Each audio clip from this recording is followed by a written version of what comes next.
No corredor do hospital particular, Maria limpa o chão de mármore quando ouve os bips desesperados. Médicos abandonam uma menina de 8 anos no quarto de isolamento porque o pai milionário decidiu: não vou gastar mais com ela. Sofia está sozinha, morrendo de febre e infecção. Enquanto os médicos descansam na sala ao lado dizendo que não vale a pena contrariar o patrão por uma causa perdida. O que eles não percebem é que Maria, a faxineira invisível, observa tudo da porta. O que Maria faz a seguir é inacreditável.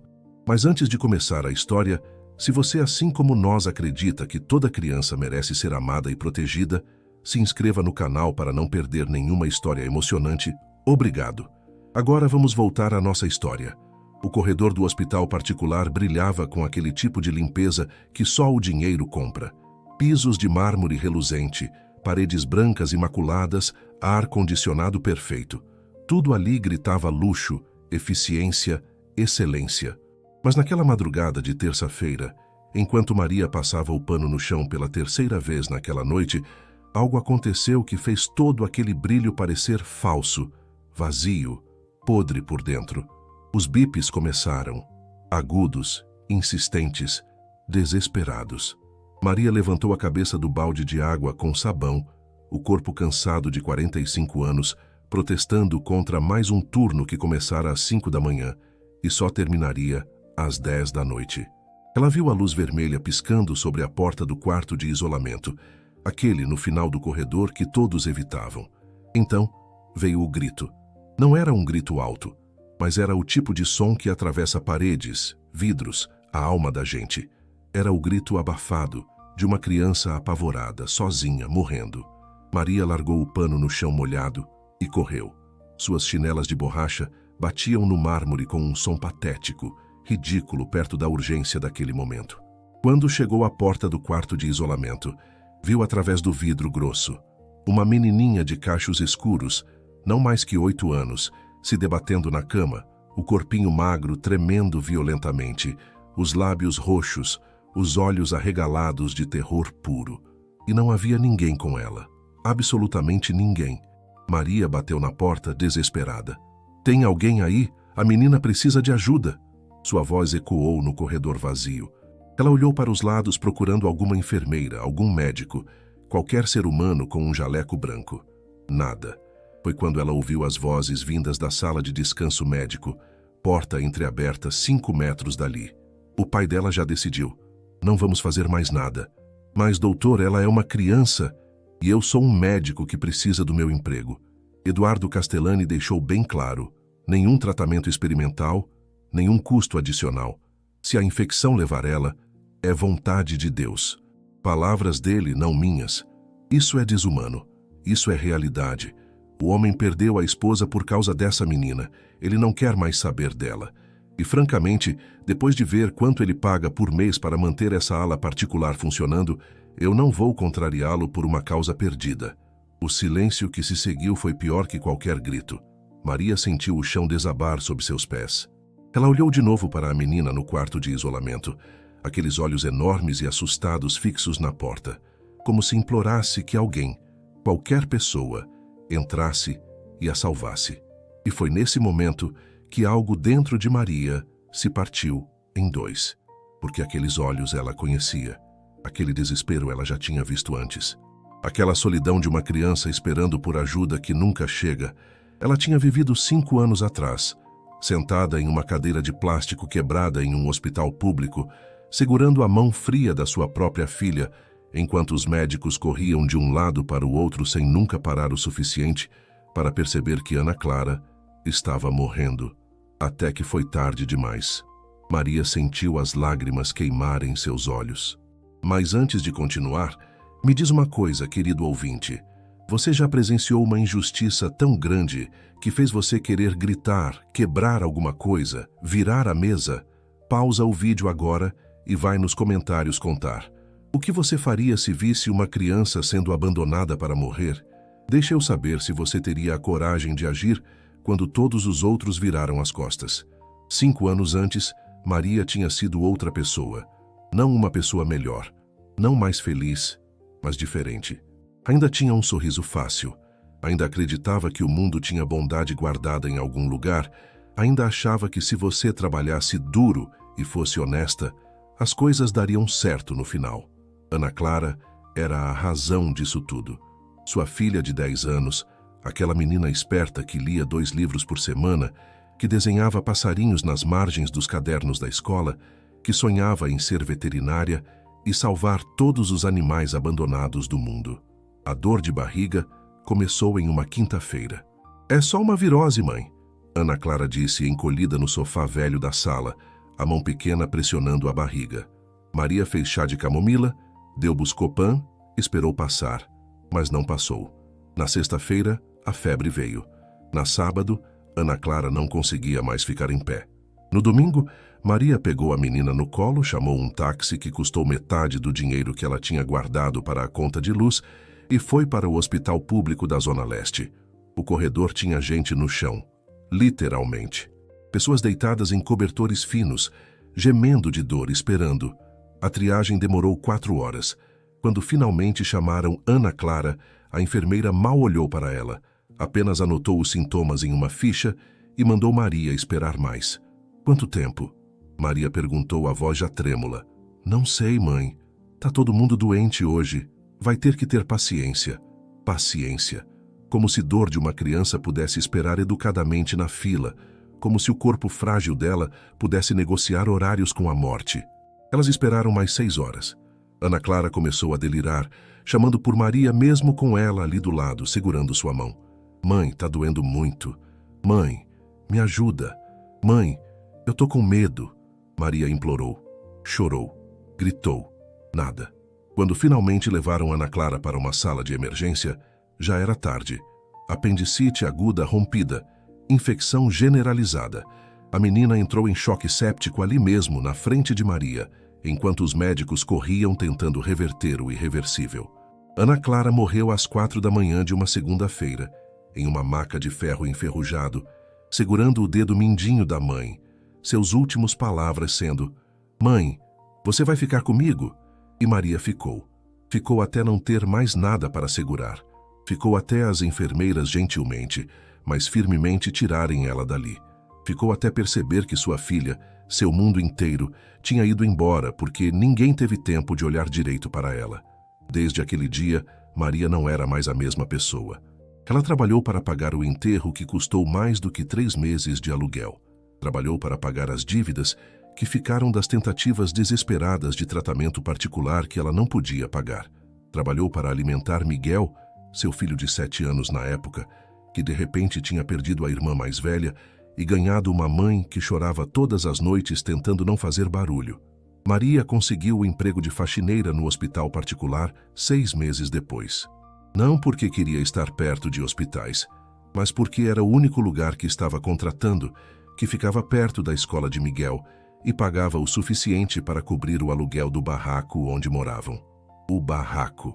3 cômodos de madeira compensada e tijolo, no morro do Jardim das Flores, que de flores não tinha nada, só esgoto a céu aberto quando chovia e tiroteio quando a polícia resolvia subir. Mas era o que ela conseguia pagar. Nos últimos 5 anos, a rotina de Maria era simples e brutal. Acordar às 4:30 da manhã, preparar o café e o almoço de Miguel, deixar tudo pronto antes dele acordar às 6 para ir para a escola, pegar 2 ônibus até o hospital particular, chegar às 6:30, trabalhar até às 3 da tarde limpando quartos, banheiros, corredores, a sujeira invisível que os ricos deixam para trás. Depois pegar mais 2 ônibus até a casa de Dona Celeste, uma senhora italiana que morava em um apartamento enorme na Zona Sul, e trabalhar como diarista das 4 às 8 da noite, limpando, passando, cozinhando. Voltar para casa às 9, ajudar Miguel com a lição que ele não conseguiu fazer, comer qualquer coisa fria que tivesse sobrado do almoço e desabar na cama às 11, e então acordar de novo às 4:30 e recomeçar. Os fins de semana ela trabalhava na lanchonete do seu Joaquim, perto da rodoviária, servindo salgados e café para caminhoneiros e viajantes de madrugada. Era onde ela conhecia as histórias mais estranhas, onde via gente de todo tipo, onde aprendeu que o mundo era grande demais e ela pequena demais para fazer diferença em qualquer coisa, ou pelo menos era isso que ela acreditava. No hospital particular, Maria era invisível, literalmente. Os médicos andavam pelos corredores olhando para tablets, celulares, papéis, qualquer coisa menos para ela. As enfermeiras, quando muito, davam um aceno rápido e continuavam suas conversas sobre férias em Cancún ou sobre o novo carro que o namorado tinha comprado. Ninguém sabia o nome dela. Ninguém perguntava como ela estava. Ninguém via quando ela precisava limpar o mesmo banheiro 3 vezes, porque um paciente rico tinha vomitado por todo lado depois de uma cirurgia plástica. Maria aprendeu a se mover como um fantasma, silenciosa, eficiente, vazia. Ela via tudo. Médicos gritando com enfermeiras por erros bobos, enfermeiras chorando no vestiário, pacientes sendo tratados como reis, enquanto seus acompanhantes tratavam a equipe como servos, vidas sendo salvas em quartos luxuosos, com tecnologia de ponta, enquanto na periferia onde ela morava, pessoas morriam de coisas que poderiam ser curadas com um antibiótico de R$ 10. Mas ela não dizia nada, apenas limpava. Porque era isso que pessoas como ela faziam. Limpavam a sujeira dos outros, literalmente e metaforicamente, e seguiam em frente. Até aquela noite de terça-feira, quando ela viu Sofia. Depois de ouvir os médicos na sala de descanso, Maria ficou parada no corredor por tempo demais, segurando o pano de chão molhado na mão, olhando para o quarto de isolamento, onde a menininha continuava se debatendo, sozinha, morrendo. Ela deveria ter voltado para seu trabalho. Deveria ter continuado passando o pano, limpando os banheiros e esvaziando as lixeiras. Deveria ter fingido que não viu nada, que não ouviu nada. Deveria, mas não conseguiu. Maria se aproximou devagar do quarto de isolamento e encostou a testa no vidro frio, olhando para dentro. A menina tinha parado de se debater e agora estava quieta demais, perigosamente quieta, apenas tremendo. Seus olhos estavam semi-fechados, os lábios ainda mais roxos. Foi quando Maria viu o nome escrito na placa ao lado da porta. Sofia Castellani, 8 anos, infecção hospitalar resistente, pós-cirurgia de apendicite. Risco extremo, isolamento total, apendicite. A mesma coisa que matou Ana Clara. Maria sentiu suas pernas fraquejarem. Ela se apoiou na parede tentando respirar, tentando não desabar ali mesmo. As lágrimas vieram quentes, rápidas, implacáveis. 5 anos não tinham sido suficientes. A dor ainda estava ali, crua, viva, dilacerante. Só que dessa vez havia uma diferença. Dessa vez Maria podia fazer algo. Ela olhou para os lados do corredor. Vazio. Os médicos tinham ido embora. As enfermeiras estavam cuidando de outros pacientes em outros andares. O plantão noturno era sempre assim, escasso, mínimo. Afinal, quem ficava doente de madrugada em hospital particular? Ricos não ficavam doentes de verdade. Eles ficavam indispostos. Maria tomou uma decisão. Ela foi até o carrinho de materiais de limpeza, mas em vez de pegar produtos de limpeza, pegou algo diferente. Luvas de látex descartáveis, que ela já sabia onde ficavam, porque limpava as salas de procedimento todos os dias. Uma máscara cirúrgica, uma touca descartável.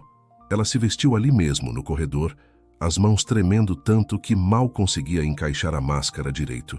Então respirou fundo, empurrou a porta do quarto de isolamento e entrou.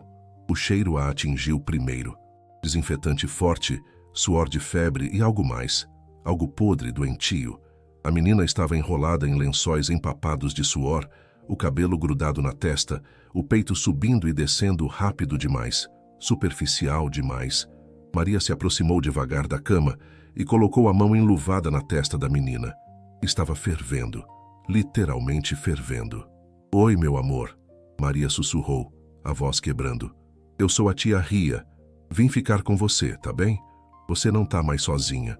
Sofia não abriu os olhos completamente, mas seus dedos se moveram procurando. Maria estendeu a mão e a menininha a agarrou com uma força surpreendente para alguém tão pequeno e tão doente, e não soltou mais. Maria puxou uma cadeira e sentou ao lado da cama, ainda segurando a mão de Sofia. Ela olhou ao redor do quarto. Era grande, absurdamente luxuoso para um quarto de hospital. Tinha uma TV de tela plana na parede, um sofá de couro no canto, uma janela enorme com vista para o jardim interno. Mas não tinha flores, não tinha desenhos, não tinha nada que mostrasse que uma criança morava ali. Nenhum brinquedo, nenhum livro, nenhuma foto, nada. Era um quarto vazio de vida, apesar de toda a riqueza. Maria sentiu a raiva crescer no peito. Que tipo de pai abandonava a própria filha assim? Que tipo de ser humano decidia que uma criança não valia a pena salvar? Ela olhou para o monitor ao lado da cama. Os números piscavam em vermelho. Febre de 40 graus, pressão baixa, batimentos cardíacos irregulares. A bolsa de soro pendurada no suporte estava quase vazia e ninguém tinha vindo trocá-la. Maria se levantou, foi até o armário, onde sabia que ficavam os materiais médicos, porque já tinha limpado quartos assim centenas de vezes. Encontrou uma nova bolsa de soro, verificou a data de validade como tinha visto enfermeiras fazendo e, com mãos trêmulas mas determinadas, trocou a bolsa vazia pela cheia. Ela não era médica, não era enfermeira, era só uma faxineira, mas tinha olhos, e 5 anos observando procedimentos todos os dias ensinam alguma coisa. Maria pegou uma toalha limpa, molhou na água gelada do banheiro do quarto e começou a fazer compressas na testa de Sofia. A menininha gemeu baixinho, mas sua respiração ficou um pouco menos ofegante. Shhh, calma, meu amor, Maria murmurou, passando a toalha fria nos bracinhos queimando de febre. A tia Ria tá aqui. Não vou deixar você sozinha. Nunca mais. E ali naquele quarto absurdamente caro de um hospital particular, com uma menina milionária abandonada pelo próprio pai, Maria começou a fazer o que nenhum médico estava fazendo. Ela começou a cuidar. A noite passou devagar. Maria não saiu do quarto nem uma vez. Ela continuou trocando as compressas, ajeitando os lençóis, segurando a mão de Sofia, cantando baixinho as mesmas músicas que costumava cantar para Ana Clara. Boi da cara preta, ciranda cirandinha, peixe vivo. Por volta das 3 da manhã, Sofia finalmente abriu os olhos completamente. Estava confusa, desorientada, mas viva. Seus olhos grandes e escuros focaram em Maria, e pela primeira vez desde que tinha entrado naquele quarto, ela falou, a voz rouca e fraca. Quem é você? Maria sorriu por trás da máscara, as lágrimas escorrendo livremente agora. Eu sou a tia Ria, meu amor. Vim cuidar de você. Meu pai tá aqui? O coração de Maria se partiu ao ouvir a esperança na voz da menina. Não, meu amor, mas eu tô. E não vou sair daqui, tá bem? Sofia olhou para Maria por um longo momento, como se estivesse tentando decidir se podia confiar nessa mulher estranha com uma touca ridícula na cabeça e uma máscara cobrindo metade do rosto. Então, devagar, ela apertou a mão de Maria mais uma vez. Tá bom, ela sussurrou. Fica comigo. E Maria ficou. Quando o sol nasceu e o turno do dia começou, a supervisora de enfermagem, Dona Leonor, uma mulher de 50 e poucos anos com cara de poucos amigos, entrou no quarto de Sofia para fazer a checagem de rotina e travou na porta ao ver Maria ali, sentada ao lado da cama, ainda de luvas e máscara, segurando a mão da menina. O que você está fazendo aqui? A voz de Dona Leonor era baixa, mas tinha um tom de ameaça. Maria se levantou devagar, preparada para ser demitida, expulsa, humilhada. Mas antes que pudesse responder, Sofia apertou sua mão com força e disse, a voz ainda fraca mas firme, ela cuidou de mim a noite toda. Ninguém mais veio. Dona Leonor olhou para a menina, depois para Maria, depois para os monitores. A febre tinha baixado para 38 graus. A bolsa de soro tinha sido trocada. Os lençóis estavam limpos. Sofia estava viva e acordada, coisa que não estava na noite anterior. A supervisora suspirou fundo, passou a mão no rosto cansado e olhou de novo para Maria. Você tem noção da encrenca que pode ter caído se algo tivesse dado errado? Tenho, Maria respondeu tirando a máscara. Mas era melhor tentar do que deixar ela sozinha para morrer. Dona Leonor ficou em silêncio por um longo momento. Então, surpreendentemente, ela acenou com a cabeça. Termina seu turno. Mas não fala para ninguém que você passou a noite aqui. Ninguém. Entendeu? Maria piscou, surpresa. Mas, ninguém, Maria. Isso não aconteceu. Eu não vi nada. Você não estava aqui. Entendido? Maria engoliu em seco e assentiu.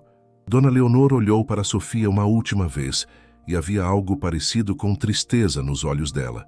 Essa menina não tem ninguém, ela murmurou, mais para si mesma do que para Maria. O pai veio uma vez, no dia da cirurgia, assinou os papéis e nunca mais voltou. Nenhuma visita, nenhum telefonema, nada. Como alguém faz isso com o próprio filho? Maria perguntou, a raiva voltando. Dona Leonor balançou a cabeça. Gente rica é diferente. Eles acham que dinheiro resolve tudo, mas teve uma coisa que o dinheiro dele não resolveu: salvar a esposa dele. Ela morreu no parto dessa menina, e pelo que ouvi dizer, ele nunca perdoou a filha por isso. Maria sentiu um nó na garganta. Ela é uma criança. Para ele, ela é a culpada. Terrível, né? Mas assim é a vida. Dona Leonor saiu do quarto, fechando a porta devagar. Maria olhou para Sofia, que tinha voltado a dormir, o rosto ainda pálido, mas em paz, e tomou uma decisão ali mesmo. Ela ia salvar essa menina, não importava o quanto custasse. Nos dias seguintes, Maria estabeleceu uma rotina. Ela chegava ao hospital no horário normal, fazia seu trabalho de faxineira durante o dia, mas toda vez que podia, dava uma passada no quarto de Sofia. Levava biscoitos que comprava na padaria do seu bairro, limpava o quarto com um cuidado extra, ajeitava o travesseiro e sempre conversava com a menina. Sofia começou a esperar por essas visitas. Seus olhos se iluminavam toda vez que Maria aparecia na porta, mesmo que fosse só por 5 minutos. Elas conversavam sobre coisas simples: o desenho que passava na TV, os pássaros que pousavam no parapeito da janela, a cor do céu naquele dia. Mas Sofia estava piorando. A febre não baixava completamente. A infecção estava resistindo aos antibióticos que os médicos relutantemente ainda aplicavam. Seu corpo magro estava ficando mais magro ainda.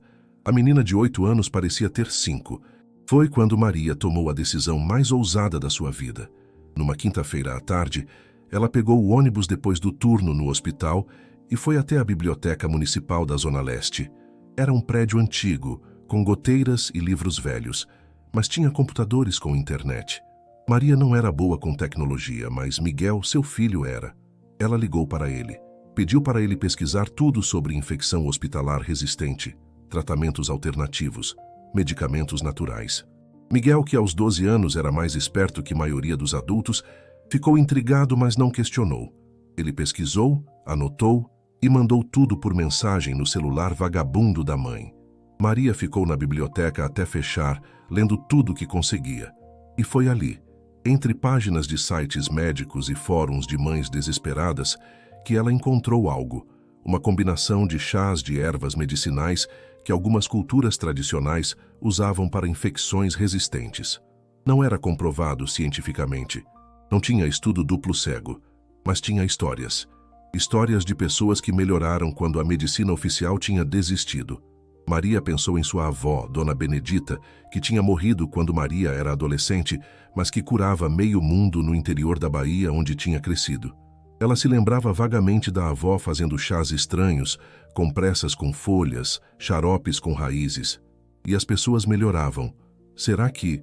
Maria pegou o dinheiro que tinha guardado para comprar um tênis novo para Miguel. O menino estava usando um tênis 2 números menor, e ela sabia que ele estava com dor nos pés, mas nunca reclamava, e foi até o mercado municipal. Comprou gengibre, açafrão, cavalinha, quebra-pedra, boldo guaco, ervas que tinha visto a avó usar, ervas que as pesquisas diziam que tinham propriedades antibacterianas, anti-inflamatórias, fortalecedoras do sistema imunológico. Em casa naquela noite, Maria ferveu água em panelas velhas e preparou os chás mais fortes que conseguiu, misturando as ervas nas proporções que se lembrava vagamente da avó usar. O barraco ficou cheirando a farmácia natural e Miguel apareceu na cozinha com cara curiosa. "Mãe, o que você está fazendo?" Maria olhou para o filho, aquele menino que tinha virado homenzinho antes da hora, que nunca reclamava de nada, que estudava à luz de vela quando faltava luz no morro, que ajudava com tudo que podia. "Tô tentando salvar uma menina, filho." Miguel não entendeu completamente, mas viu a determinação no rosto da mãe e apenas assentiu. "Posso ajudar?" Maria sorriu, as lágrimas ameaçando cair de novo. "Pode sim, meu amor, pode sim." Juntos, eles filtraram os chás, colocaram em garrafas plásticas limpas, etiquetaram com caneta. Maria não sabia se ia funcionar. Não sabia se era seguro. Não sabia se não ia piorar tudo. Mas sabia que não fazer nada era certeza de morte. E ela já tinha assistido uma filha morrer por omissão. Não ia assistir de novo. Na manhã seguinte, Maria chegou ao hospital com a bolsa mais pesada que o normal. Dentro, escondidas entre suas coisas de trabalho, estavam as garrafas de chá. Ela esperou o momento certo, quando os médicos estavam em reunião e as enfermeiras estavam ocupadas com outros pacientes, e entrou no quarto de Sofia. A menina estava acordada, olhando para o teto com aquele olhar vazio de quem desistiu. Tia ria, ela disse quando viu Maria, e sua voz estava tão fraca que era quase um sopro. Oi, meu amor. Maria fechou a porta, foi até a cama. Eu trouxe uma coisa para você. Remédio? Mais ou menos. É um chá especial que minha avó fazia. Ela era curandeira, sabe? Curava todo mundo lá no interior. Sofia franziu o nariz. Vai ser ruim? Vai sim. Maria admitiu, sorrindo por trás da máscara que tinha voltado a usar. Mas vai te ajudar a melhorar. Você confia em mim? Sofia olhou para Maria com aqueles olhos grandes, cansados, mas ainda brilhantes de vida. E então, devagar, ela assentiu. Confio. Maria sentiu o coração apertar.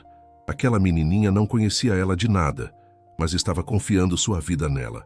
Ela pegou uma das garrafas, serviu o chá ainda morno em um copo plástico e ajudou Sofia a se sentar na cama. Devagar, tá bom? Um golinho de cada vez. Sofia tomou o primeiro gole e fez uma careta de desagrado total. Tia ria, isso é horrível. Eu avisei, Maria riu. Uma risada baixinha e carinhosa. Mas vai tomar tudo, tá ouvindo? Todo dia eu vou trazer mais e você vai tomar todo dia. E se eu melhorar? Você vai melhorar, meu amor. Eu prometo. Era uma promessa que Maria não tinha direito de fazer. Uma promessa impossível, irresponsável, absurda. Mas foi a única coisa que ela conseguiu dizer.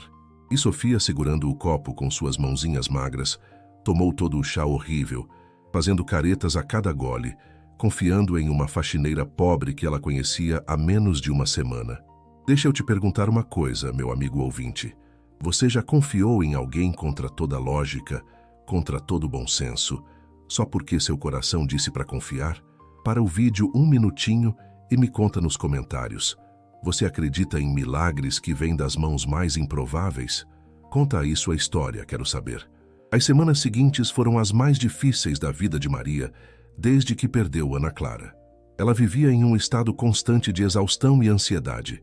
Acordava antes das 4 da manhã para preparar os chás frescos, levava para o hospital escondidos na bolsa, dava para Sofia tomar sempre que conseguia um momento sozinha no quarto, e depois ia trabalhar normalmente, como se nada estivesse acontecendo. Mas algo estava acontecendo. Algo que nem Maria conseguia acreditar completamente. Sofia estava melhorando. Não era algo dramático ou repentino. Era gradual, quase imperceptível no dia a dia, mas inegável quando se olhava para a semana inteira. A febre, que antes nunca baixava de 39 graus, começou a ceder. Primeiro para 38,5, depois para 38, depois para 37,5. A menina, que antes mal conseguia sentar na cama, começou a ficar um pouco mais tempo sentada. Começou a pedir para comer em vez de apenas aceitar passivamente o que lhe davam. Começou a sorrir quando Maria entrava no quarto. Os médicos estavam perplexos. O Dr. Renato, um homem de 40 e poucos anos com óculos de armação cara e uma arrogância ainda mais cara, examinava os prontuários de Sofia com uma expressão cada vez mais confusa. Não faz sentido, ele murmurava para a enfermeira-chefe. A infecção deveria estar progredindo. Os antibióticos não estavam funcionando. Como ela está melhorando? A enfermeira-chefe, uma mulher chamada Patrícia, que às vezes tratava Maria com um mínimo de cortesia, apenas deu de ombros. Sei lá, doutor. Às vezes o corpo reage de formas estranhas. Isso não é forma estranha. Isso é inexplicável. Mas eles não investigavam muito. No fundo, estavam aliviados. A morte de uma criança em suas mãos, mesmo uma criança abandonada pelo pai, ainda seria uma mancha em seus currículos perfeitos.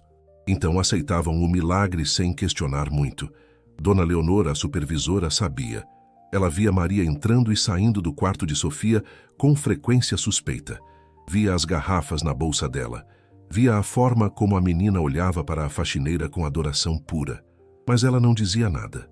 Apenas fazia questão de estar ocupada em outro lugar sempre que Maria precisava estar sozinha com Sofia. Havia bondade escondida naquele hospital frio.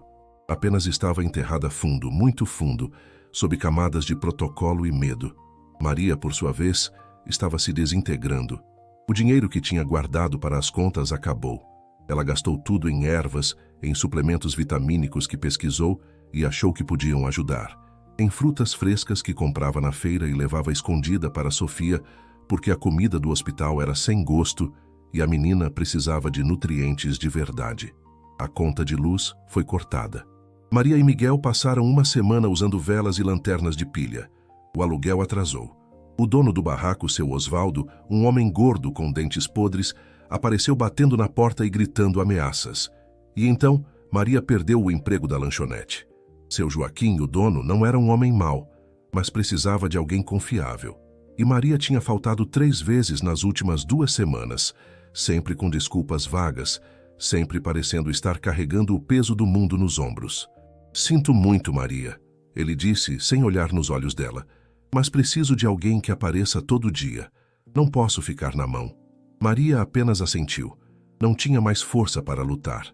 Pegou os poucos reais que tinha a receber e foi embora, caminhando pelas ruas escuras da madrugada, porque não tinha dinheiro para o ônibus. Quando chegou em casa, encontrou Miguel acordado, fazendo a lição de casa à luz de uma vela, sentado no chão da sala porque a mesa tinha quebrado e ela não tinha consertado ainda. Mãe, ele disse quando a viu entrar. Tá tudo bem? Maria olhou para o filho. Aquele menino de 12 anos com cara de adulto, vestindo uma camiseta remendada e uma bermuda que estava ficando pequena, e simplesmente desabou. Ela caiu de joelhos no chão de cimento frio e chorou. Chorou como não chorava desde o funeral de Ana Clara. Miguel largou o caderno e correu para abraçá-la, seus braços magros envolvendo os ombros dela. Mãe, o que está acontecendo? Me conta, por favor. E Maria contou. Contou tudo. Sobre Sofia, sobre o pai que a abandonou, sobre os médicos que desistiram, sobre os chás, sobre o dinheiro, sobre o emprego perdido. Contou em soluços entrecortados enquanto Miguel segurava ela. Esse menino que era forte demais para sua idade, porque a vida nunca lhe deu escolha. Quando ela terminou, Miguel ficou quieto por um longo momento. Então disse, com uma firmeza que cortou o coração de Maria, a senhora fez certo, mãe. Maria levantou a cabeça, os olhos vermelhos. O quê? A senhora fez certo. Ana Clara. Ela morreu porque ninguém cuidou direito. A senhora não podia deixar acontecer de novo. Eu entendo. Maria agarrou o filho, apertando-o contra o peito. Mas eu tô falhando com você. Não tem luz, não tem dinheiro, o aluguel tá atrasado. A gente dá um jeito, Miguel interrompeu. A gente sempre dá um jeito. Mas aquela menina não tem ninguém, só tem a senhora. Então a senhora precisa continuar. 12 anos. Seu filho tinha 12 anos e já entendia sacrifício melhor que a maioria dos adultos. Naquela noite, Maria e Miguel dormiram abraçados no colchão fino da sala, porque o quarto estava com goteira e eles não tinham dinheiro para consertar. Mas pela primeira vez em semanas, Maria dormiu em paz, porque tinha algo que dinheiro não comprava. Ela tinha um filho que entendia e uma menina que estava viva por causa dela. Isso tinha que valer alguma coisa. 3 semanas depois do início do tratamento com os chás, algo extraordinário aconteceu. Sofia se levantou da cama sozinha. Era uma manhã de sábado, e Maria tinha conseguido trocar de turno com uma colega para poder passar mais tempo no hospital. Ela estava limpando o banheiro do quarto de Sofia quando ouviu a voz da menina. Tia Ria. Olha. Maria largou o pano e correu para o quarto. E parou na porta, a mão voando para cobrir a boca em choque. Sofia estava em pé, de pé, segurando no suporte de soro, as pernas trêmulas, mas de pé. Havia um sorriso imenso no rosto pálido dela, um sorriso de vitória pura. Eu consegui, ela disse, a voz cheia de alegria. Tia Ria, eu consegui ficar de pé. Maria atravessou o quarto em 2 passos e abraçou a menina com todo o cuidado do mundo, como se ela fosse feita de vidro. As lágrimas escorriam livremente pelo rosto dela. Você conseguiu, meu amor. Você conseguiu. Elas ficaram assim por tempo indeterminado, abraçadas, chorando de felicidade, até que Dona Leonor, apareceu na porta para a ronda matinal e encontrou aquela cena. A supervisora parou, olhou e, pela primeira vez desde que Maria a conhecia, ela sorriu. Um sorriso pequeno, cansado, mas real. Milagres acontecem, ela disse baixinho e fechou a porta, dando privacidade às duas. Nos dias seguintes, a melhora de Sofia foi meteórica. Ela começou a andar pelo quarto, depois pelo corredor, sempre com Maria ao lado. Seu apetite voltou com força e Maria trazia frutas, sanduíches caseiros, tudo o que a menina pedia e ela conseguia arranjar. Os exames de sangue mostravam que a infecção estava regredindo. Não desaparecera completamente, mas estava sob controle. O corpo de Sofia, alimentado pelos chás, pelos cuidados, pelo amor, estava finalmente vencendo a batalha. Os médicos chamavam de remissão espontânea. Dona Leonor chamava de milagre. Maria chamava de prova de que amor salva vidas. E Sofia chamava Maria de sua salvadora. Foi nessa época que Maria teve a ideia de trazer Miguel para conhecer Sofia. Era arriscado, completamente contra as regras, mas ela sabia que os dois iam se dar bem. E ela queria que Sofia conhecesse alguém da idade dela, alguém que pudesse ser amigo. Numa tarde de domingo, quando o hospital estava mais vazio e os médicos em folga, Maria trouxe Miguel. Ele estava nervoso, vestindo sua melhor roupa, que na verdade era sua única roupa sem remendos visíveis. O cabelo penteado com capricho. "Mãe, e se eu disser alguma coisa errada?" Ele sussurrou no elevador. "Você não vai. Só seja você mesmo." Quando entraram no quarto, Sofia estava sentada na cama, desenhando em um caderno que Maria tinha comprado. Ela levantou os olhos e sorriu ao ver Maria, mas ficou curiosa ao ver o menino. "Sofia, esse é o Miguel, meu filho," Maria apresentou. "Miguel, essa é a Sofia." Miguel acenou timidamente. Oi, Sofia respondeu, igualmente tímida. Houve um silêncio constrangedor. Então Miguel viu o desenho no caderno de Sofia. Um pássaro colorido sentado em um galho. "Que legal. Você desenha muito bem." Os olhos de Sofia se iluminaram. "Você gosta de desenhar?" "Gosto, mas não sou muito bom." "Eu te ensino. Senta aqui." E assim, simplesmente assim, nasceu uma amizade. Miguel se sentou na beirada da cama de Sofia e os dois começaram a desenhar juntos, conversando sobre coisas de criança. Desenhos animados, jogos, histórias engraçadas da escola. Maria observava do canto do quarto, limpando superfícies que já estavam limpas, só para ter uma desculpa de estar ali, e seu coração estava tão cheio que doía. Seu filho tinha perdido tanto, a irmã, a infância normal, a casa decente, e ainda assim, ele estava ali, compartilhando gentileza com outra criança que também conhecia a dor. Quando foi hora de ir embora, Sofia segurou a mão de Miguel e disse, "Você pode voltar?" Miguel olhou para a mãe, que assentiu. "Posso sim." "Promete?" "Prometo." E Miguel cumpriu. Toda vez que podia, ele acompanhava a mãe ao hospital e passava horas no quarto com Sofia, desenhando, contando histórias, fazendo ela rir. Pela primeira vez em 8 anos, Sofia tinha um amigo de verdade. Foi na 5ª semana que os médicos declararam que Sofia poderia ter alta em breve. A infecção estava controlada, seu corpo estava se recuperando e não havia mais necessidade de internação. Maria deveria estar feliz, mas estava aterrorizada. Porque alta significava que Sofia voltaria para casa, para o pai que a abandonara, para uma vida onde Maria não poderia mais cuidar dela, não poderia mais protegê-la. "Tia Ria, por que você está triste?" Sofia perguntou numa dessas tardes, percebendo o silêncio de Maria. "Não tô triste, meu amor, tô feliz que você tá melhor." "Mentira. Eu sei quando você tá triste. Seus olhos ficam diferentes." Maria suspirou e se sentou na cama ao lado de Sofia. "É que você vai receber alta logo. Vai voltar para casa. E você não vai mais vir me ver?" O coração de Maria se partiu ao ouvir o medo na voz da menina. "Eu não sei, meu amor. Eu trabalho aqui no hospital. Não posso ir na sua casa assim." Sofia ficou quieta por um longo momento, os olhos se enchendo de lágrimas. "Mas eu não quero ir para casa, eu quero ficar com você." "Sofia, meu pai não me quer. Ele nunca me quis. Ele nem veio me ver quando eu estava morrendo." As lágrimas começaram a escorrer. "Mas você veio. Você cuidou de mim. Você me salvou. Você é mais mãe para mim do que... Sofia não terminou a frase, mas não precisava. Maria a puxou para um abraço, sentindo a menininha tremer em seus braços. Eu sei, meu amor. Eu sei. E eu vou continuar cuidando de você, não importa o que aconteça. Eu prometo. Mais uma promessa impossível. Mais uma promessa que Maria não sabia como cumprir. Mas foi quando o destino, ou Deus, ou o universo, decidiu interferir. Eduardo Castellani não era um homem que frequentava hospitais. Depois que sua esposa morrera em um, ele desenvolveu uma aversão profunda a esses lugares. Cheiro de desinfetante, paredes brancas, bips de monitores, tudo o lembrava do pior dia da sua vida.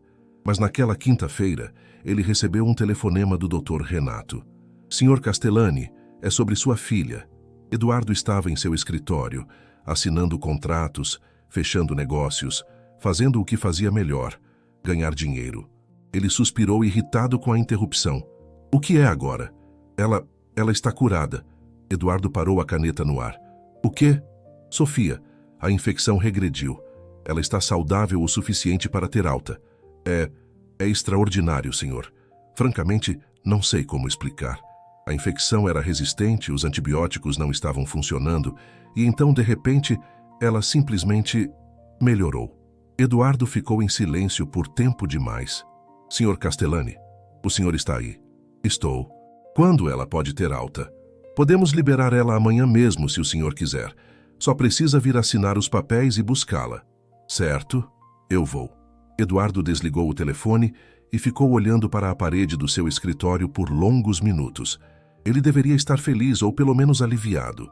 A filha estava viva. Não ia morrer. Não ia ser mais um corpo que ele teria que enterrar, mais uma pessoa que ele perderia. Mas tudo o que ele sentia era vazio. Há 8 anos, quando seguraram Sofia pela primeira vez, com aquele rostinho vermelho e chorando, tudo que Eduardo conseguiu pensar foi: porque ela está viva e minha esposa não. Camila, sua esposa, estava morta na mesa de cirurgia. Hemorragia pós-parto, complicações, falha médica, escolhas impossíveis. E aquele bebê chorando, aquela coisa pequena e frágil, era a razão de tudo. Eduardo nunca conseguiu olhar para Sofia sem ver a morte de Camila. Então, ele não olhava. Simples assim. Colocou a menina em internatos caros, contratou babás, forneceu tudo que dinheiro podia comprar, mas nunca deu o que ela realmente precisava: um pai. E quando Sofia adoeceu após a cirurgia de apendicite, quando os médicos disseram que a infecção era grave e o tratamento seria longo e caro e sem garantias, Eduardo tomou a decisão mais fácil da sua vida: desistir. Se ela morresse, seria um fim, um encerramento. Ele estaria livre da lembrança constante de Camila, livre da culpa de não conseguir amar a própria filha. Mas agora ela estava viva, curada, esperando que ele fosse buscá-la. Eduardo se levantou, pegou as chaves do carro e dirigiu até o hospital pela primeira vez em semanas. Ele chegou no meio da tarde. O hospital estava movimentado, cheio de gente indo e vindo. Eduardo caminhou pelos corredores com a postura de quem estava acostumado a mandar, a ser obedecido. Pessoas se afastavam automaticamente do seu caminho. Quando chegou ao quarto de Sofia, ele abriu a porta sem bater e congelou. Sua filha estava sentada na cama rindo de verdade, com aquele som cristalino que crianças fazem quando estão genuinamente felizes. Ela estava desenhando alguma coisa com um menino que Eduardo nunca tinha visto, e ao lado da cama, limpando a mesinha, estava uma mulher. Uma mulher de uniforme de faxineira, magra, com o rosto marcado pelo cansaço, mas com olhos gentis. Ela olhava para Sofia com uma ternura que fez algo estranho acontecer no peito de Eduardo, algo parecido com inveja. Aquela mulher olhava para sua filha do jeito que ele nunca conseguira. Pai? A voz de Sofia cortou seus pensamentos. Ela tinha parado de rir e agora o olhava com uma mistura de surpresa e medo. Eduardo entrou no quarto, fechando a porta atrás de si. Sofia, vim buscar você. Vai ter alta amanhã. Eu sei. Um silêncio desconfortável se instalou. Miguel, percebendo a tensão, se levantou devagar. Eu vou indo. Tchau, Sofia. Tchau, Miguel. Sofia respondeu baixinho. O menino saiu rápido e Maria começou a se afastar também, pegando seu carrinho de limpeza. Espera! A voz de Eduardo a parou. Maria se virou, os ombros tensos. Quem é você? Ele perguntou. Não era uma pergunta agressiva, mas genuinamente curiosa. Maria, senhor. Sou faxineira. Você cuida dela? Ele apontou para Sofia. Maria hesitou, olhando rapidamente para a menina. Eu ajudo quando posso, senhor. Eduardo deu um passo em direção a ela, estudando seu rosto. Os médicos disseram que a recuperação dela foi milagrosa, inexplicável. Deus age de formas misteriosas, senhor. Foi Deus ou foi você? O silêncio voltou pesado. Sofia olhava entre o pai e Maria, com medo do que ia acontecer. Foi Sofia quem quebrou o silêncio, sua voz pequena, mas firme.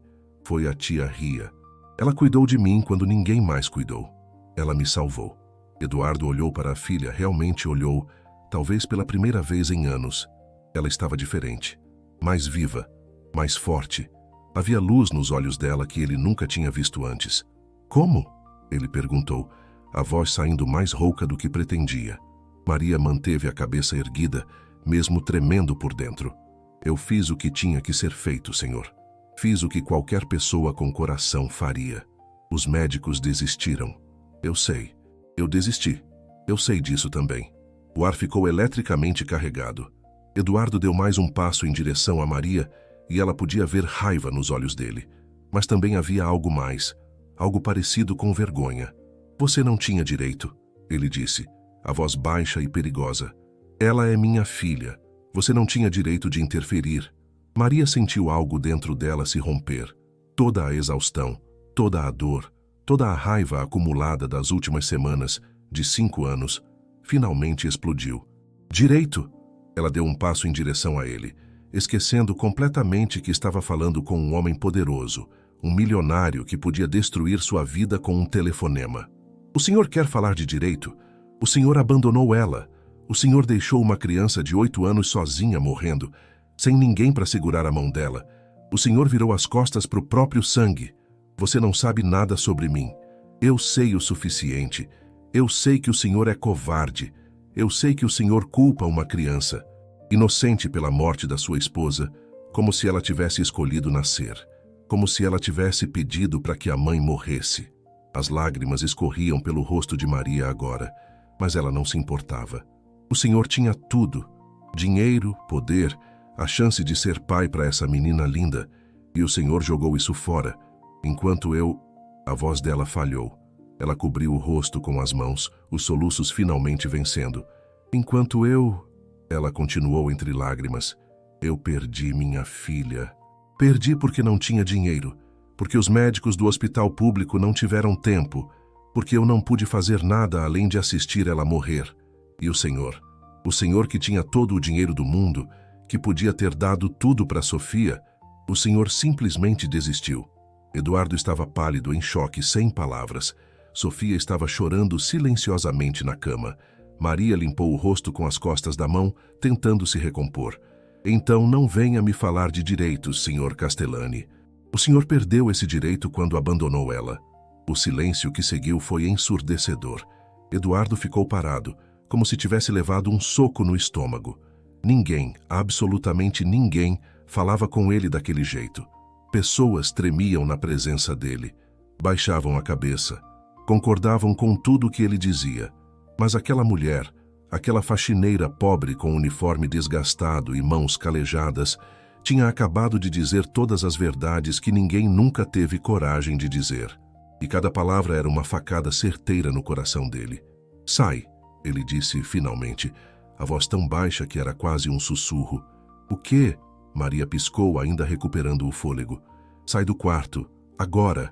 Maria olhou para Sofia, que estava agarrada no lençol, os olhos arregalados de medo. Senhor, eu disse sai. Eduardo explodiu, sua voz ecoando pelo quarto. Maria estremeceu, mas não se moveu. Não antes de saber que ela vai ficar bem. Ela não é problema seu. Ela é sim. Porque quando o senhor a abandonou, ela virou minha. Os dois se encararam, nenhum disposto a ceder.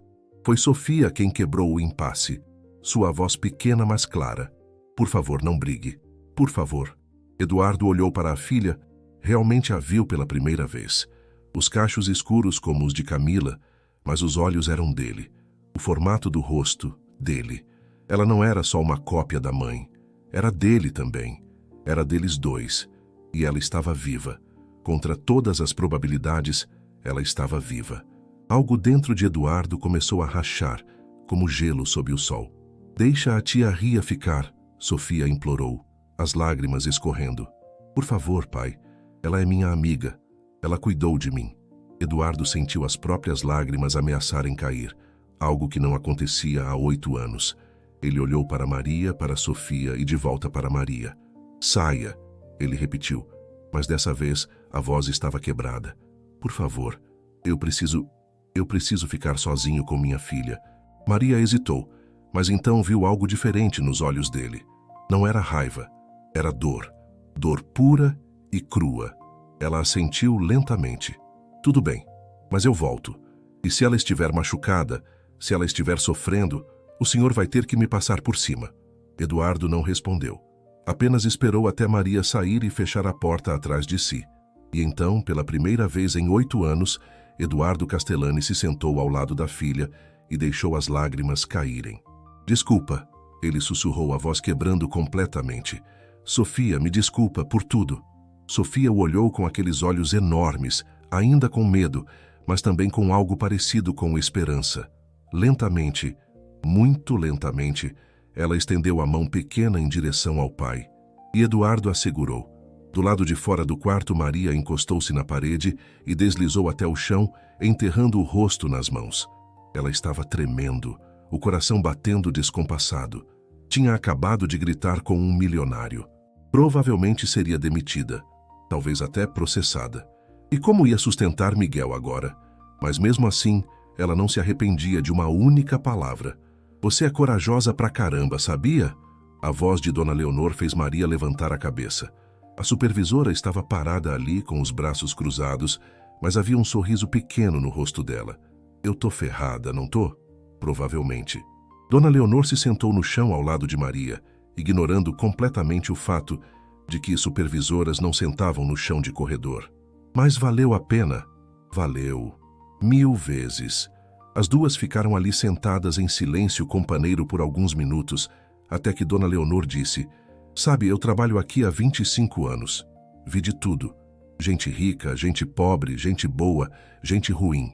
Mas nunca, nunca vi alguém fazer o que você fez por aquela menina, sem receber nada em troca, arriscando tudo. Eu recebi sim, Maria disse baixinho. Recebi a chance de salvar alguém, de não assistir outra criança morrer. Dona Leonor colocou a mão no ombro de Maria e apertou. Você é especial, Maria. Não esquece disso. Dentro do quarto, algo estava mudando. Eduardo segurava a mão de Sofia e pela primeira vez desde que ela nascera, ele realmente a via. Não como o símbolo da morte de Camila, mas como sua filha. Uma pessoa. Uma criança que tinha sofrido tanto quanto ele. Talvez mais porque ela sofrera sozinha. Por que você não me quer? Sofia perguntou de repente, a voz tão pequena que partiu o coração dele. Eduardo sentiu como se tivesse levado um murro. Sofia, a mamãe morreu por minha culpa, né? Por isso você não me ama. Não. Eduardo apertou a mão dela com mais força. Não, Sofia. Sua mãe não morreu por sua culpa. Nunca foi sua culpa. Mas você nunca tá comigo. Você me põe em internato. Você não veio quando eu estava doente. Cada palavra era uma acusação, uma verdade que Eduardo não podia negar. Eu sei, e eu não tenho desculpa. Eu fui um péssimo pai, o pior pai do mundo. Ele respirou fundo, as lágrimas continuando a cair. Quando sua mãe morreu, eu fiquei com tanta raiva. De Deus, dos médicos, de mim mesmo por não poder salvá-la. E toda vez que eu olhava para você, eu via ela, via o que eu perdi. E era tão doloroso que eu não conseguia suportar. Então você me mandou embora. Sim, e foi a coisa mais covarde que eu já fiz. Eduardo olhou nos olhos da filha, aqueles olhos que eram tão parecidos com os dele. Mas aquela mulher, Maria, ela estava certa. Sobre tudo, eu tive todas as chances do mundo de ser seu pai. E eu desperdicei cada uma delas. Sofia ficou quieta por um momento, processando. Então perguntou com a sinceridade brutal que só crianças têm. E agora, você vai me mandar embora de novo? Eduardo sentiu seu coração se partir em 1000 pedaços. Não, nunca mais. Se você me deixar, eu quero tentar ser o pai que você merece. Eu não sei se vou conseguir. Não sei se vou ser bom nisso, mas eu quero tentar. De verdade, de verdade. Sofia estudou o rosto dele por um longo momento. Então, devagar, ela se inclinou e abraçou o pai pela primeira vez em anos.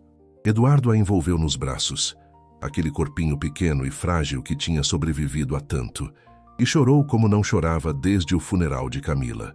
Chorou por tudo que tinha perdido, por tudo que tinha desperdiçado, por todos os anos que nunca poderia recuperar. Mas também chorou de alívio, porque talvez, apenas talvez, ainda houvesse tempo de consertar as coisas. Maria voltou para casa naquela noite esperando o pior. Esperava que a qualquer momento seu celular tocasse com a notícia de demissão. Mas o telefone permaneceu silencioso. Miguel a encontrou sentada à mesa da cozinha, olhando para o nada. Mãe, aconteceu alguma coisa? Maria contou para ele sobre o confronto com Eduardo. Miguel ouviu tudo em silêncio, e quando ela terminou, ele simplesmente disse: Você fez certo, mãe. De novo. Mas e se eu perder o emprego? Como vamos? A gente dá um jeito. A gente sempre dá um jeito. Maria olhou para o filho e sentiu um orgulho imenso.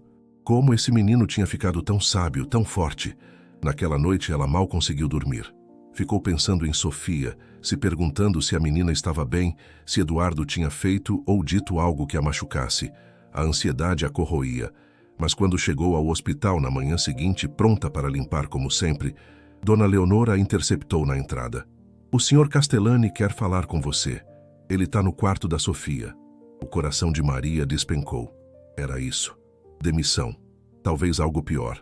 Ela subiu lentamente até o quarto, cada passo parecendo levar para a forca. Bateu na porta com mãos trêmulas. Entre. Maria abriu a porta e encontrou Eduardo de pé, ao lado da cama de Sofia. A menina estava acordada, com um sorriso no rosto. Um sorriso de verdade. Senhor Castellani, Maria disse, mantendo a voz firme apesar do medo. O senhor queria falar comigo? Eduardo a estudou por um longo momento. Então disse algo que ela jamais esperaria.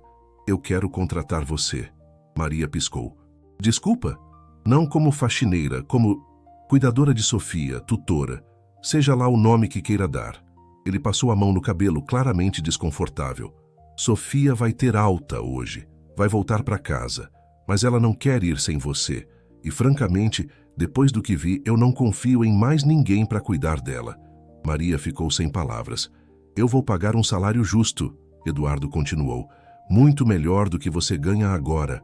E há uma casa de caseiro na propriedade que está vazia. Você e seu filho podem morar lá, sem pagar aluguel. Ele pode estudar em escola particular, a mesma que Sofia vai frequentar. Eu não entendo. O senhor está me oferecendo um emprego depois que eu gritei com o senhor? Não. Eduardo olhou para Sofia, depois de volta para Maria. Eu estou te oferecendo uma chance de continuar fazendo o que você já faz melhor do que qualquer um, cuidar da minha filha. Porque claramente eu não sei como fazer isso sozinho. E ela precisa de você. Tia Ria, por favor, diz sim, Sofia implorou da cama. Por favor, você e o Miguel podem morar com a gente. Maria sentiu as lágrimas voltarem. Era tudo que ela tinha sonhado. Segurança, um lugar decente para morar, escola boa para o Miguel. Mas havia algo mais importante. E o senhor? Ela perguntou a Eduardo. O senhor vai estar presente? Porque eu não vou aceitar se for só para ser babá enquanto o senhor continua ignorando ela. Eduardo assentiu lentamente. Eu vou estar. Comecei terapia ontem. Vou fazer 3 sessões por semana. E vou aprender a ser pai. Mas preciso de ajuda.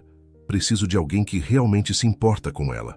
Maria olhou para Sofia, para aqueles olhos cheios de esperança, e soube que não havia escolha a fazer. Nunca tinha havido. Eu aceito. O grito de alegria de Sofia encheu o quarto inteiro. Agora me conta uma coisa, querido ouvinte. Você já teve que escolher entre orgulho e fazer o que era melhor para quem você ama. Deixa pausado e vai comentar. Você aceitaria a ajuda de alguém que te feriu se isso significasse um futuro melhor para os seus filhos? Quero saber sua opinião sincera. A mudança aconteceu uma semana depois. Maria e Miguel, com seus poucos pertences que cabiam em 3 sacolas de supermercado e 2 malas velhas, foram para a propriedade de Eduardo. A propriedade era absurda. Não era uma casa, era uma mansão. 3 andares, jardins imensos, piscina, quadra de tênis. Miguel ficou boquiaberto quando o carro passou pelo portão de ferro. "Mãe, é aqui que a gente vai morar?" "Não na casa principal", Maria expliciu. "Na casa de caseiro, mas fica na propriedade sim." Mas quando chegaram na tal casa de caseiro, até Maria ficou chocada. Era maior que qualquer lugar onde ela já tinha morado. 2 quartos, sala, cozinha completa, banheiro com chuveiro de verdade. Não aquele chuveirinho elétrico que dava choque. Tinha móveis, tinha roupas de cama limpas, tinha comida na geladeira. "Isso aqui é de verdade?" Miguel perguntou, correndo de cômodo em cômodo. "Mãe, eu posso ter um quarto só meu?" Maria não conseguiu responder. Apenas assentiu, as lágrimas embaçando sua visão. Naquela noite, depois de desempacotar suas poucas coisas, depois de tomar um banho quente pela primeira vez em meses, Maria deitou em uma cama de verdade, com colchão macio e travesseiros confortáveis, e chorou. Chorou de alívio, chorou de gratidão, chorou pensando em Ana Clara, desejando que ela pudesse estar ali também. "Obrigada." Ela sussurrou para o teto, para Deus, para o universo. "Obrigada por Sofia, por me dar uma segunda chance." Os primeiros meses foram de ajustes. Maria estabeleceu uma rotina com Sofia. Acordar cedo, café da manhã juntas, aulas particulares, porque Sofia estava muito atrasada academicamente, almoço, atividades à tarde, jantar em família. Família. Essa era a parte mais estranha e maravilhosa. Eduardo realmente estava tentando. Ele chegava em casa mais cedo do trabalho, jantava com elas, perguntava sobre o dia de Sofia, lia histórias para ela antes de dormir, mesmo que fizesse isso de forma desajeitada, tropeçando nas palavras, claramente sem prática. Mas ele tentava, e isso era tudo que importava. Miguel e Sofia viraram inseparáveis. Eles estudavam juntos, brincavam juntos, se metiam em pequenas confusões juntos. Maria os observava correndo pelo jardim imenso, rindo, e seu coração transbordava. Mas nem tudo era perfeito. Havia momentos em que Eduardo recaía em velhos hábitos, ficando distante, enterrando-se no trabalho. Havia noites em que Sofia tinha pesadelos sobre ser abandonada de novo. Havia dias em que Miguel se sentia deslocado naquele mundo de riqueza, como se não pertencesse ali. E havia a ex-sogra. Beatriz Almeida, mãe de Camila, apareceu 3 meses depois da mudança de Maria. Era uma mulher de 60 e poucos anos, elegante, com joias caras e uma expressão de perpétua desaprovação. Ela apareceu para o jantar sem avisar, como costumava fazer antes de Eduardo afastar toda a família, e quando viu Maria sentada à mesa com a família, suas sobrancelhas quase tocaram a linha do cabelo. "Eduardo", ela disse com aquela voz gelada que tornava qualquer sala 10 graus mais fria. "Quem é essa pessoa?" "Maria", Eduardo respondeu calmamente, continuando a cortar a comida no prato. "Ela é a cuidadora de Sofia e nossa convidada." "Convidada?" Beatriz repetiu a palavra como se fosse veneno. "A mesa da família?" "Ela é família", Sofia disse de repente, sua vozinha firme. "A tia Ria é minha família." Beatriz olhou para a neta com uma expressão que Maria não conseguiu decifrar. Havia amor ali, mas também algo mais escuro, possessividade, talvez. "Sofia, querida, você não entende essas coisas. Há uma ordem natural, uma hierarquia. Empregados não jantam com..." "Maria não é empregada", Eduardo interrompeu, colocando o garfo com força suficiente para fazer barulho. "E você não vai desrespeitá-la na minha casa." "Sua casa?" Beatriz riu, um som amargo. "Essa casa foi comprada com o dinheiro da família Almeida. Minha filha. Sua filha se foi há 8 anos, Beatriz, e eu sei que dói. Dói em mim também. Mas Sofia está aqui, viva, e merece uma família que a ame. Maria deu isso a ela quando eu falhei, quando todos nós falhamos." O silêncio que seguiu foi tenso o suficiente para cortar com faca. Maria queria desaparecer, afundar na cadeira e sumir. Miguel estava ao seu lado, igualmente desconfortável. Foi então que Beatriz mudou de tática. Ela se virou para Maria com um sorriso que não chegava aos olhos. Maria, é isso? Me conte sobre você. De onde você vem? Era uma armadilha. Maria sabia disso, mas não tinha escolha senão responder. Do Jardim das Flores, senhora. Na Zona Leste. Zona Leste. Beatriz assentiu como se isso explicasse tudo. E qual era sua profissão antes de vir trabalhar aqui? Eu era faxineira, no hospital onde Sofia estava internada. Faxineira. Beatriz saboreou a palavra. E você tem educação formal? Faculdade? Beatriz, isso é irrelevante. Eduardo começou. Deixa, Eduardo. Maria interrompeu suavemente. Ela olhou Beatriz nos olhos. Não, senhora. Não terminei nem o ensino médio. Precisei largar a escola aos 16 anos para trabalhar. Minha mãe era doméstica, meu pai era pedreiro. Eu cresci pobre, sou pobre. Mas amo Sofia como se fosse minha filha. E faço tudo o que posso para dar a ela o que ela precisa. Amor não paga contas, Beatriz disse com desdém. Amor não dá educação. Amor não... Amor salvou a vida dela. Maria sentiu a raiva crescer. Aquela mesma raiva que a tinha feito gritar com Eduardo. Quando a senhora estava onde? Quando seu genro abandonou Sofia no hospital, a senhora estava lá? Não, ninguém estava. Só eu. Uma faxineira pobre que não sabia de nada, mas que sabia que criança não merece morrer sozinha. Beatriz ficou pálida. Como ousa falar comigo dessa forma? Chega. Eduardo bateu a mão na mesa, fazendo todos pularem.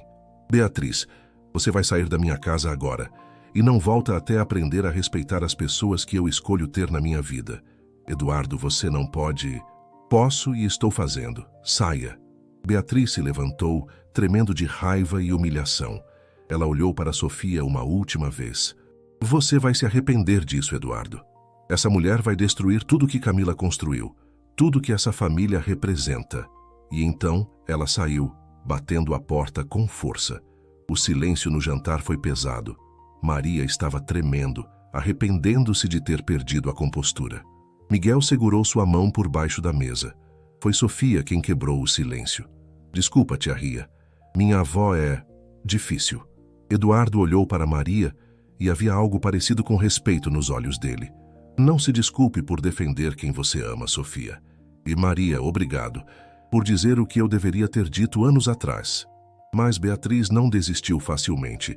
Nas semanas seguintes, ela começou uma campanha silenciosa, mas eficaz para destruir Maria. Espalhou rumores na sociedade de que Eduardo estava sendo manipulado por uma aproveitadora. Contratou um investigador particular para procurar qualquer coisa no passado de Maria que pudesse ser usado contra ela. E encontrou algo. Numa tarde de quinta-feira, Eduardo recebeu um envelope em seu escritório. Dentro havia um dossiê completo sobre Maria. Fotos dela no barraco onde morava. Registros de que tinha sido demitida da lanchonete. Uma entrevista com o ex-marido dela, um homem que Maria nunca tinha mencionado. Eduardo leu tudo com crescente desconforto. Havia coisas ali que ele não sabia. Maria tinha sido casada aos 17 anos, com um homem violento. Tinha fugido quando Ana Clara tinha 3 anos e Miguel era recém-nascido. Vivera em abrigos por meses antes de conseguir o barraco. Havia também alegações, falsas, Eduardo suspeitava, mas alegações mesmo assim, de que Maria tinha seduzido ele para conseguir o emprego, que estava planejando se casar com ele pelo dinheiro, que estava alienando Sofia dele. Eduardo jogou o dossiê no lixo, mas a semente de dúvida tinha sido plantada. Naquela noite, ele estava mais distante no jantar. Maria notou, mas não disse nada. Depois que as crianças foram dormir, Eduardo pediu para falar com ela em particular. Maria, eu preciso te perguntar uma coisa. O tom dele fez o estômago de Maria afundar. O que foi? Você foi casada antes? Maria ficou pálida. Como você... A Beatriz. Ela investigou eu. Respondi a pergunta. Fui. Dos 17 aos 19. Foi um erro. Ele era violento. Eu fugi quando percebi que ele podia machucar as crianças. Eduardo assentiu lentamente. Por que você nunca me contou? Porque não era importante, aquilo foi outra vida. E eu tinha vergonha. Do quê? De ter sido burra o suficiente para me casar com ele. De ter acreditado nas promessas dele. De ter levado tanto tempo para sair. As lágrimas começaram a cair. E por que eu tinha medo? Medo que, se você soubesse, ia pensar que eu não era boa o suficiente para ficar perto da Sofia. Eduardo ficou quieto por um longo tempo. Então disse algo que surpreendeu ambos. Eu não te julgo pelo seu passado, Maria. Deus sabe que meu passado não é nada exemplar. Eu abandonei minha filha, deixei ela para morrer. Comparado a isso, suas escolhas são santas. Maria soluçou, o alívio a inundando. Mas, Eduardo continuou, eu preciso que você seja honesta comigo daqui para frente. Sobretudo, porque Beatriz não vai parar. Ela vai continuar tentando destruir você. E se houver mais segredos, ela vai encontrar. Não tem mais nada, Maria prometeu. Eu juro. Minha vida é um livro aberto, pobre, simples e honesta. Eduardo finalmente sorriu. Um sorriso pequeno, mas genuíno. Então vamos enfrentar a tempestade juntos. A tempestade veio mais rápido do que esperavam. Uma semana depois, Beatriz entrou com uma ação judicial pedindo a guarda de Sofia. Alegava que Eduardo era pai negligente, que estava permitindo que uma mulher de moral questionável tivesse influência sobre a menina, que Sofia estava em perigo. O processo era absurdo, mas Beatriz tinha dinheiro e advogados caros. A batalha legal começou. Durante os meses que seguiram, Maria viu Eduardo se transformar. Ele lutou pela filha com uma ferocidade que ela não sabia que ele possuía. Levou Sofia para todos os compromissos médicos. Apareceu em todas as reuniões escolares. Documentou cada momento que passava com a filha e pediu que Maria testemunhasse. O dia da audiência foi um dos mais aterrorizantes da vida de Maria. Ela nunca tinha estado em um tribunal antes. Vestia um vestido simples que Eduardo tinha insistido em comprar para ela e estava tremendo quando foi chamada para depor. O advogado de Beatriz a atacou imediatamente. Senhora Maria, é verdade que a senhora era apenas uma faxineira quando conheceu Sofia? Sim. E é verdade que a senhora não tem educação formal além da 8ª série? Sim. E que a senhora administrou tratamentos médicos não autorizados a uma criança gravemente doente? Maria hesitou. Essa era a armadilha. Se ela dissesse sim, podia ser acusada de negligência médica. Se dissesse não, estava mentindo sob juramento. Eu cuidei dela, Maria disse finalmente. Quando mais ninguém quis. Fiz chás de ervas que aprendi com minha avó. Fiquei com ela nas noites em que ela estava sozinha e com medo. Segurei a mão dela quando ela achava que ia morrer. Não sei se isso conta como tratamento médico, mas sei que salvou a vida dela. Salvou a vida dela? A senhora é médica? Não, mas estava lá. O que é mais do que qualquer um pode dizer.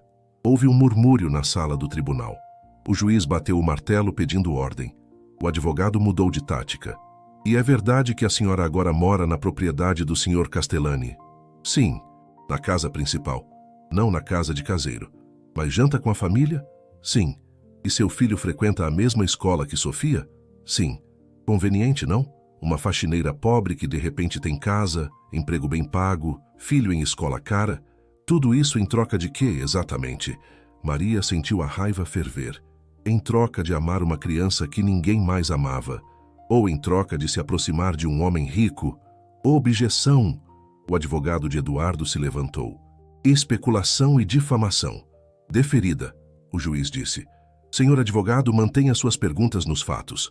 Mas o estrago estava feito. A semente de dúvida tinha sido plantada na sala. Maria podia ver nos rostos de algumas pessoas ali. Ela era uma aproveitadora, uma oportunista. Quando foi a vez do advogado de Eduardo, ele fez apenas uma pergunta. Maria, você ama Sofia? Amo, com todo o meu coração. E faria tudo por ela? Mesmo que isso significasse sacrificar sua própria segurança, seu próprio conforto? Já fiz. E faria de novo. Sem mais perguntas. Então foi a vez de Sofia depor. Ela estava nervosa, pequena demais na cadeira da testemunha. Mas quando o juiz gentilmente perguntou com quem ela queria ficar, ela não hesitou.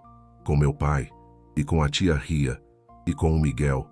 Eles são minha família. E sua avó? O juiz perguntou. Eu amo minha avó, Sofia disse cuidadosamente. Mas ela não me conhece de verdade. Ela ama a ideia de mim. A tia Ria me ama de verdade. Conhece minha comida favorita, conhece meus pesadelos, conhece quando eu tô triste mesmo quando eu tô sorrindo. E meu pai tá aprendendo.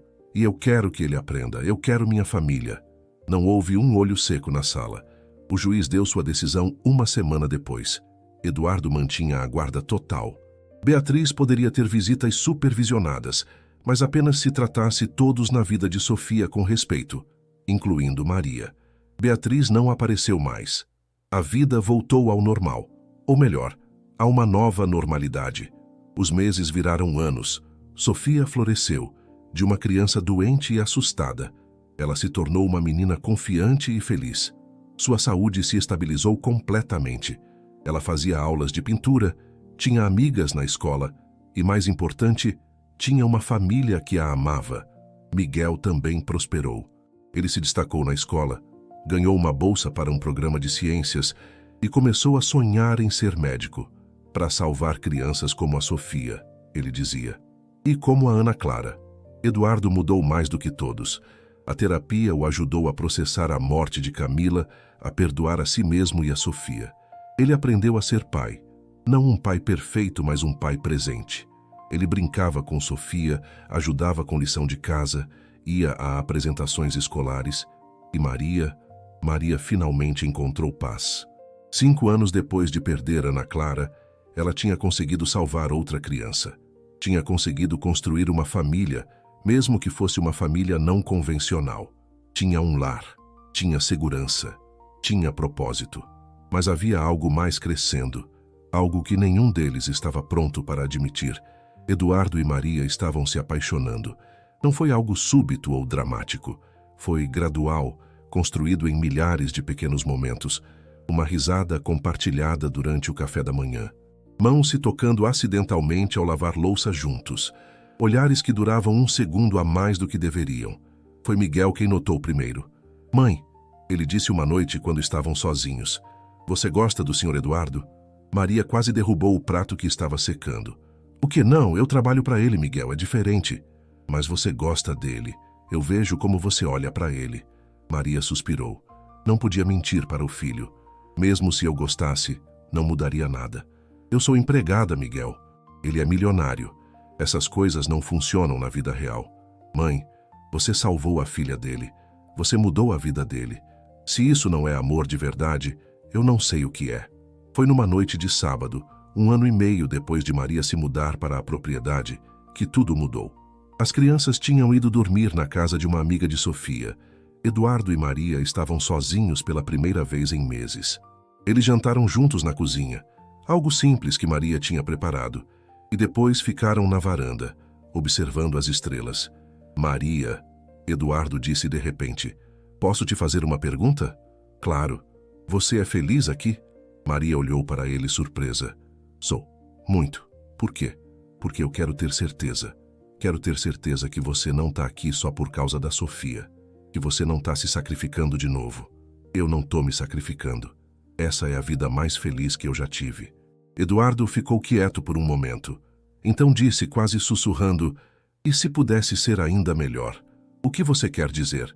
Ele se virou para olhá-la completamente, e havia algo diferente em seus olhos. Algo vulnerável e aterrorizado e esperançoso ao mesmo tempo. "Maria, eu passei os últimos 8 anos morto por dentro. Vivo, mas morto. E então você apareceu. Essa mulher incrível que arriscou tudo por uma criança que nem conhecia, que me ensinou o que significa realmente amar alguém, que salvou não só Sofia, mas salvou eu também." Maria sentiu o coração acelerar. "Eduardo, me deixa terminar, por favor." Ele respirou fundo. "Eu sei que nossa situação é complicada. Eu sei que tecnicamente você trabalha para mim. Eu sei que tem diferença de classe, de dinheiro, de tudo. Mas eu não me importo, porque eu me apaixonei por você, Maria. Completa e irrevogavelmente, e preciso saber se tem alguma chance, qualquer chance, de você sentir o mesmo." As lágrimas escorriam pelo rosto de Maria agora. "Eduardo, eu sou uma faxineira. Você é um empresário. O que as pessoas vão dizer? Dane-se o que as pessoas vão dizer. E se não der certo? E Sofia? Eu não posso arriscar machucar ela. Então a gente vai devagar, a gente faz direito. Mas me responde, Maria, por favor. Você sente algo por mim?" Maria olhou para aquele homem que tinha sido tão quebrado quanto ela, que tinha encontrado um caminho de volta para a humanidade através do amor pela filha, e percebeu que não podia mais mentir. "Eu sinto. Deus me perdoe. Eu sinto. Eu te amo." Eduardo sorriu. Um sorriso verdadeiro, iluminado, livre, e a puxou para um abraço. Eles ficaram assim por tempo indeterminado, apenas sentindo o calor um do outro, o conforto da presença do outro. Então vamos tentar, ele sussurrou no cabelo dela. Vamos construir algo real juntos. E eles tentaram. O próximo ano foi de namoro, de conhecer um ao outro não como empregador e empregada, mas como iguais. Eduardo levou Maria para seu primeiro jantar em restaurante chique. Ela ficou aterrorizada com tantos garfos. Maria levou Eduardo para conhecer o bairro onde ela cresceu. Ele ficou chocado com a realidade que nunca tinha visto. As crianças ficaram extasiadas. Sofia começou a chamar Maria de Mãe Ria, uma mistura de mãe e tia que era perfeitamente dela. Miguel e Eduardo desenvolveram um relacionamento próprio, com Eduardo se tornando uma figura paterna que Miguel nunca teve. Houve desafios, claro, comentários maldosos de algumas pessoas da sociedade, olhares julgadores em eventos públicos, mas Eduardo e Maria enfrentaram tudo juntos. E quando Eduardo, num jantar de família simples na cozinha, ajoelhou-se e pediu Maria em casamento, com um anel que tinha sido de sua avó, ela disse sim sem hesitar. O casamento foi pequeno, apenas família e amigos mais próximos. Dona Leonor estava lá, chorando de felicidade. Miguel foi o padrinho. Sofia foi a daminha, radiante em um vestido rosa. E quando o padre perguntou se havia alguém que se opusesse àquela união, a porta da igreja se abriu. Beatriz entrou. O silêncio foi total. Eduardo se enrijeceu, pronto para defender Maria mais uma vez. Mas Beatriz levantou uma mão. Eu não vim para causar problemas, ela disse, a voz menos dura do que antes. Vim para pedir desculpas. Todo mundo ficou chocado. Beatriz caminhou lentamente até a frente da igreja, olhando para Maria. Eu fui cruel com você, injusta. Vi você como uma ameaça, quando deveria ter visto como uma bênção. Você salvou minha neta, salvou meu genro, e eu tentei destruir você por isso. Ela respirou fundo. Minha filha, Camila, ela teria amado você, teria sido grata, e eu deveria ser também. Então eu peço, humildemente, se você pode me perdoar, e se eu posso fazer parte dessa família de novo, não como matriarca, mas apenas como avó de Sofia. Maria olhou para Eduardo, que assentiu, deixando a decisão com ela. Então ela desceu do altar, caminhou até Beatriz e a abraçou. Você é perdoada e é bem-vinda. Beatriz desabou em lágrimas, e Sofia correu para abraçar ambas, criando um círculo de 3 gerações finalmente em paz. O casamento continuou, mas era mais do que um casamento agora. Era uma cura, uma reconciliação, um novo começo para todos. Quando Eduardo e Maria trocaram votos, quando ele prometeu amá-la em riqueza e em pobreza, ela riu, porque ele só tinha conhecido a riqueza e ela só tinha conhecido a pobreza, mas juntos tinham tudo. Quando ela prometeu ficar ao lado dele em alegria e em tristeza, ela pensou em todas as lágrimas que ambos tinham derramado e em como cada lágrima tinha valido a pena para chegarem ali. E quando se beijaram, selando sua união, toda a igreja explodiu em aplausos. A história termina 3 anos depois do casamento. Maria, agora Maria Castellani, estava na varanda da casa principal. Ela finalmente tinha se mudado da casa de caseiro depois do casamento, embora ainda achasse o espaço absurdamente grande. Sofia, agora com 12 anos, estava no jardim brincando com Miguel, agora um jovem de 17 anos, prestes a entrar na faculdade de medicina. Eduardo chegou em casa do trabalho e encontrou Maria ali, olhando para as crianças com aquele sorriso suave que ele amava tanto. No que você está pensando? Ele perguntou, abraçando-a por trás. Em tudo. Em como a vida pode mudar quando menos esperamos. Em como um momento de coragem pode alterar o destino de tantas pessoas. Eduardo beijou o topo da cabeça dela. Você alterou meu destino. E você alterou o meu. Eles ficaram assim, observando as crianças, até que Sofia gritou. Mãe, pai, vem ver o que o Miguel ensinou. Mãe, não tia Ria. Mãe. Maria sentiu as lágrimas de alegria virem, como sempre vinham quando Sofia a chamava assim, porque ela tinha perdido uma filha, mas tinha ganhado outra, não substituindo Ana Clara. Ninguém nunca substituiria, mas expandindo seu coração para amar mais uma vez. Eles desceram para o jardim, onde as crianças tinham montado um pequeno hospital de campanha para os pássaros feridos que Miguel insistia em resgatar. Sofia tratava um filhote de pardal com cuidado infinito, usando as técnicas que Miguel tinha ensinado. "Eu vou salvar ele", ela disse determinada. "Igual a você me salvou, mãe." E Maria soube, com absoluta certeza, que Sofia salvaria, porque ela tinha aprendido a lição mais importante: amor salva, sempre salva. Naquela noite, depois que as crianças dormiram, Eduardo e Maria foram ao quarto, onde haviam transformado um canto em pequeno altar. Havia 2 fotos ali, uma de Camila, sorrindo, radiante, e uma de Ana Clara, com seu sorriso travesso e olhos brilhantes. "Obrigada", Maria sussurrou para a foto da filha, "por me ensinar a amar, por me dar forças para continuar, por me guiar até Sofia." Eduardo colocou o braço ao redor dela. "Acho que elas estão orgulhosas de nós, de como transformamos dor em amor." E Maria acreditava nisso. Acreditava que Ana Clara estava em paz, que Camila estava em paz, e que todos eles, os vivos e os mortos, estavam finalmente conectados pelo amor que transcende morte, classe social e todas as barreiras que o mundo tenta impor. Maria tinha começado como uma faxineira invisível em um hospital frio. Tinha se tornado a salvadora de uma criança abandonada e tinha terminado como mãe, esposa e prova viva de que o amor verdadeiro não tem preço. E que às vezes, apenas às vezes, as histórias impossíveis têm finais felizes. Porque no final, o que salva não é dinheiro, poder ou status, é coragem, é compaixão, é a disposição de ver um ser humano sofrendo e dizer: "Não hoje, hoje eu vou lutar." Maria tinha lutado e tinha vencido. E essa vitória valia mais do que todos os milhões do mundo. Fim.